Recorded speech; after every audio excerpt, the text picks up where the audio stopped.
Ms. Bukhara says the more than 100-year-old, 3,000-strong bilateral double tax treaty network allows for the legal avoidance of taxes by foreign companies in developing countries. According to her, there's a study that shows capacity constraints and imperfect negotiation strategies in developing countries are exploited by capital exporting states, shielding multinationals from taxation. Another empirical study found that, on average, treaties with EU members impose more restrictions on developing nations' ability to tax foreign companies than do other OECD countries.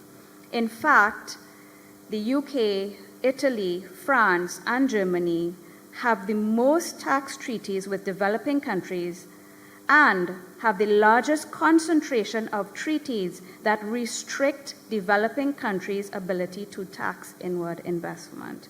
Ms. Bukhara believes there will be no tax justice if all the so-called tax havens are eliminated globally, unless the unfair double tax treaties that exist between EU and OECD member states, and specifically the Global South, are renegotiated.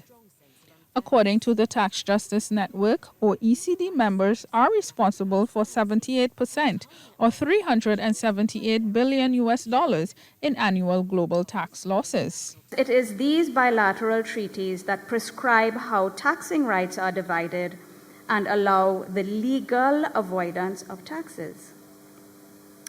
The OECD, the EU, and the USA, however, have employed their powerful propaganda machinery to deliberately misrepresent the true nature of the global tax loss problem by obfuscating the primal importance of the 100-year-old 3,000-strong double tax treaty network and the fact that OECD countries themselves are the world's most prolific tax havens.